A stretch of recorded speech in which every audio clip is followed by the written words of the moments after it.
예수 그리스도의 형제 야고보의 동생인 유다가 당시 만연해 있던 거짓 교사들, 진리를 왜곡하고 또 성도들을 믿음에서 벗어나게 하는 그러한 자들,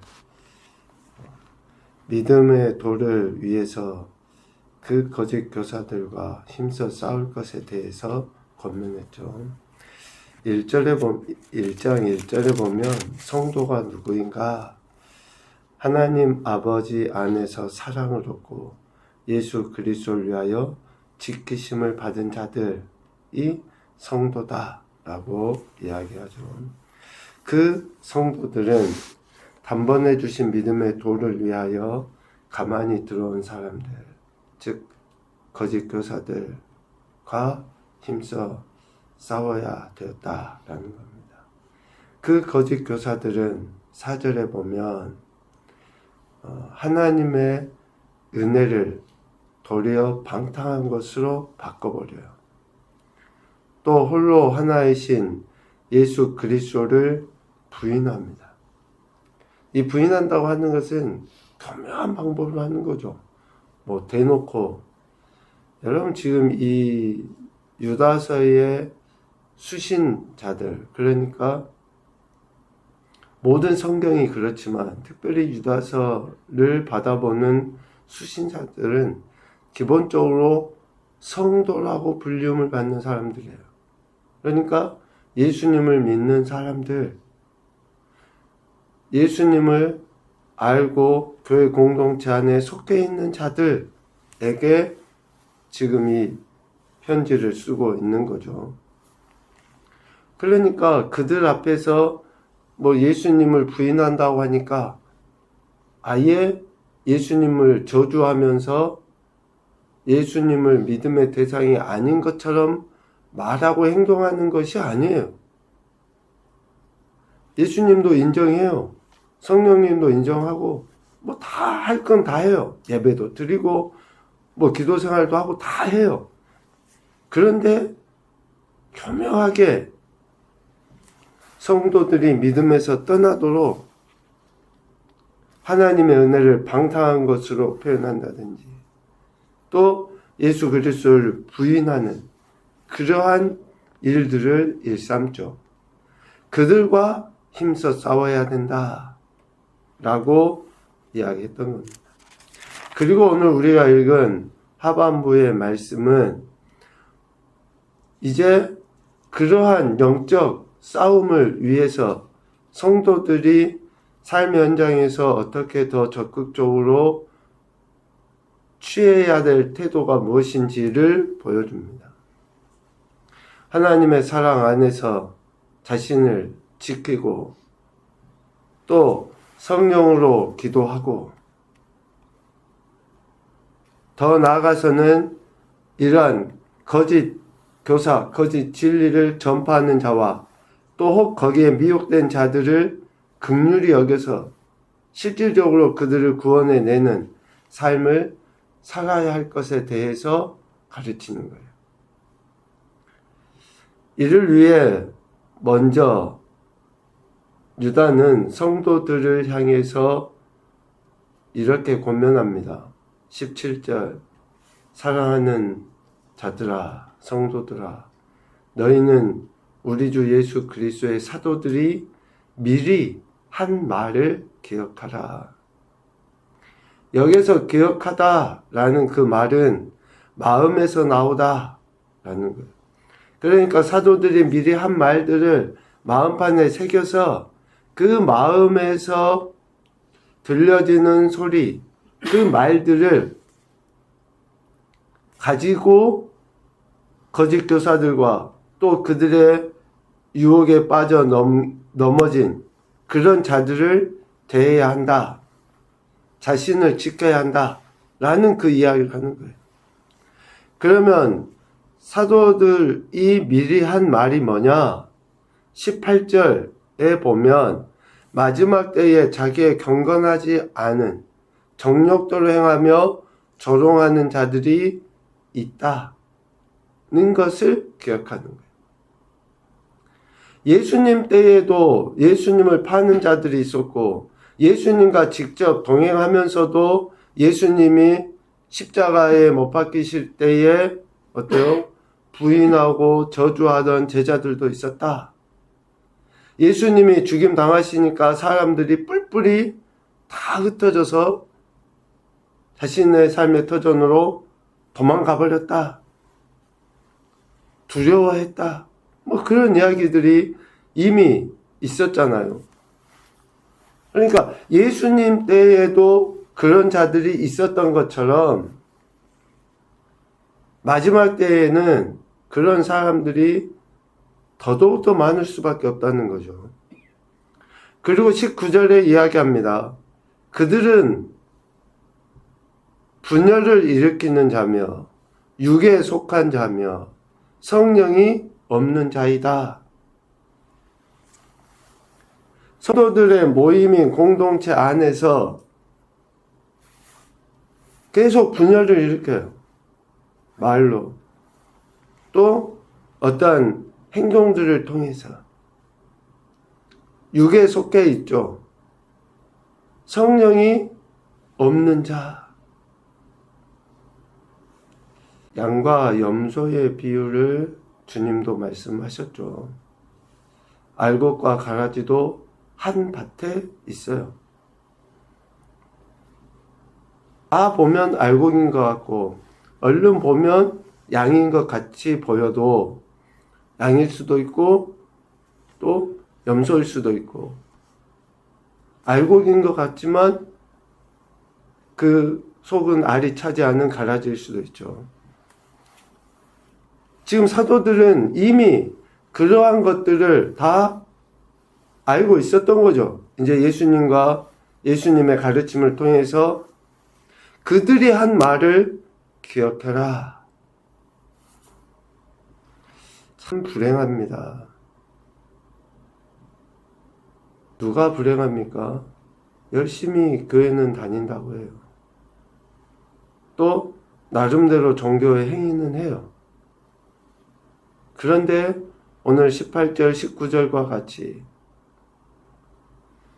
정욕대로 행하고 또 조롱하는 분열을 일으키는 육에 속한 사람이라 그러면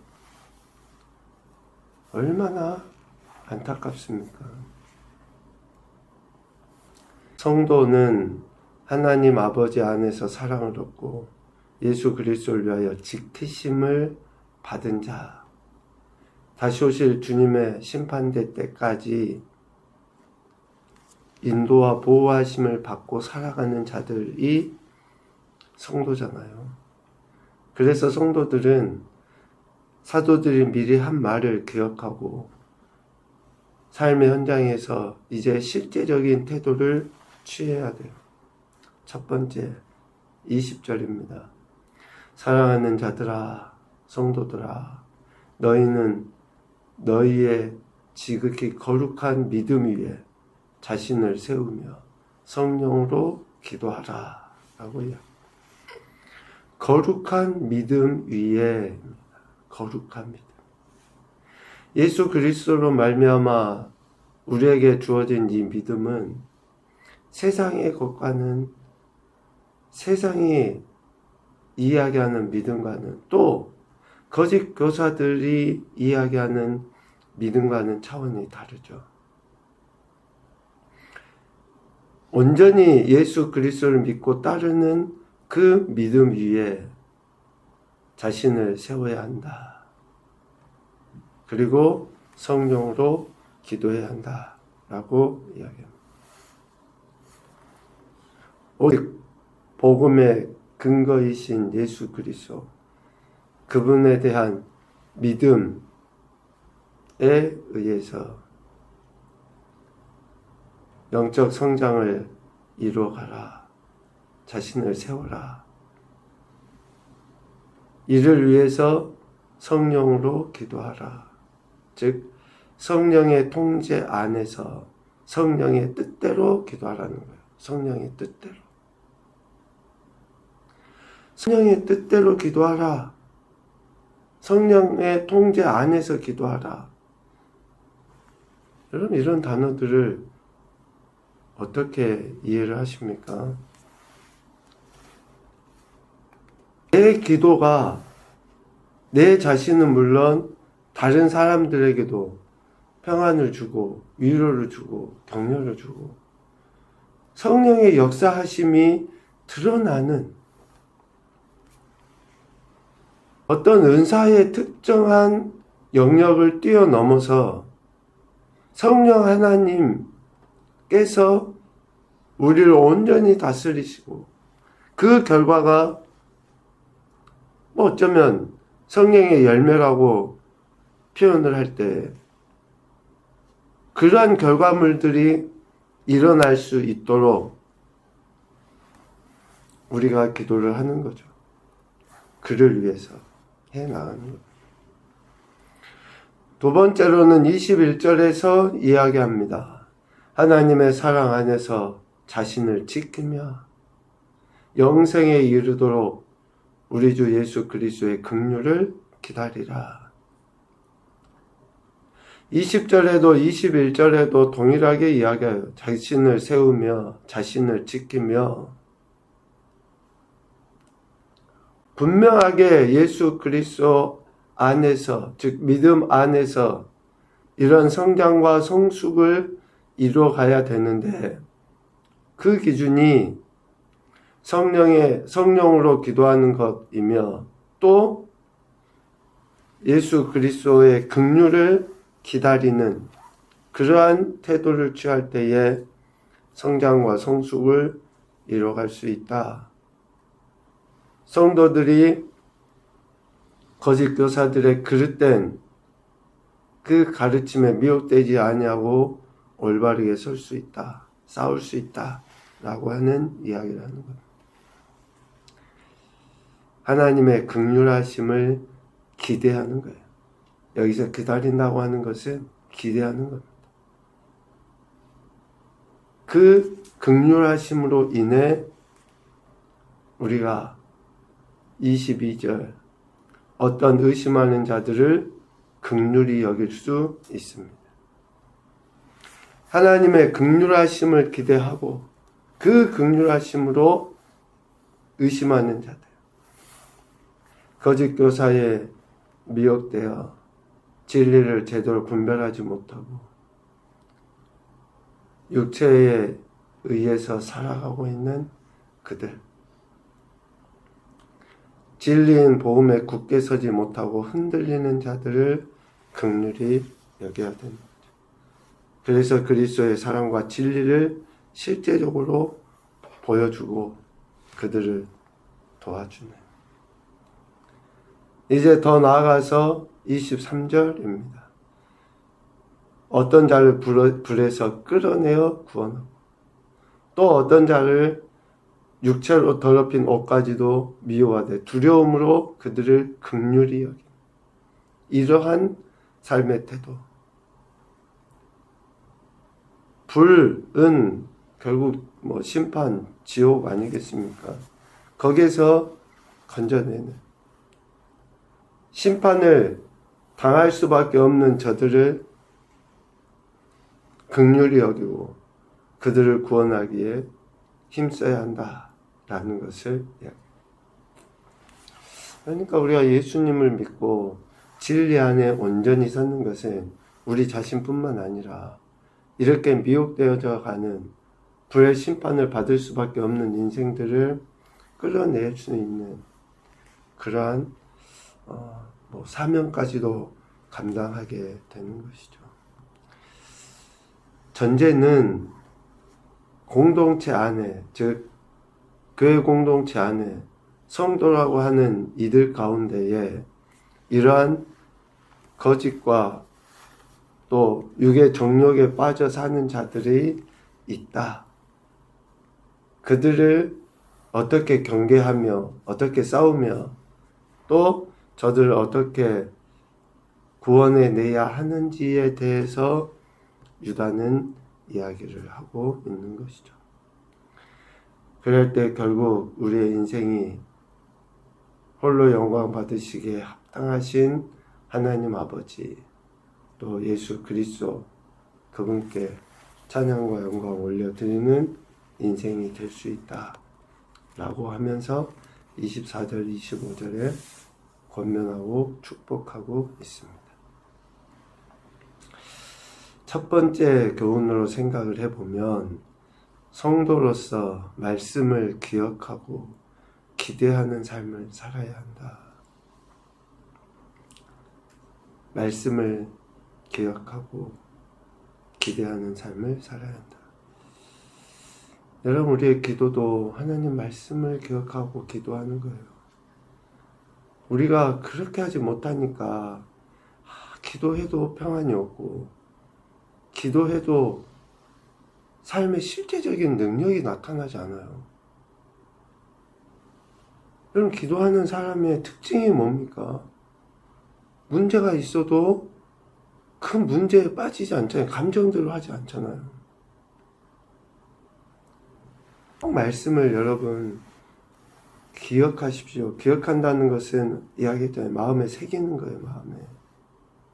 마음에 새겼다고 하는 것은 삶으로 드러나 보이는 것까지가 마음에 새기는 거 아닙니까? 꼭 문제를 위해서 기도하지 마시고 하나님의 말씀을 기억하기 위해서 또 말씀을 붙잡고 기도할 때 문제는 해결도 되고 얼른 해결 안 돼도 거기에 치우치지 않습니다.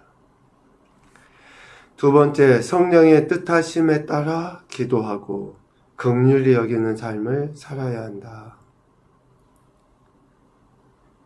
결국 성령의 뜻하심이 뭡니까? 앞서는 열매로 표현을 했지만 말씀으로 역사하시는 하나님, 성령의 감동을 기록된 하나님의 말씀 이라고 할 때 성령의 뜻하심에 따라 기도한다. 이렇게 해야 되는 거죠. 내가 아무 생각 없이 주저리 하는 그것이 성령의 뜻으로 기도하는 게 아닙니다. 그러니까 방언은 참 유익하지만 또 주의해야 돼요.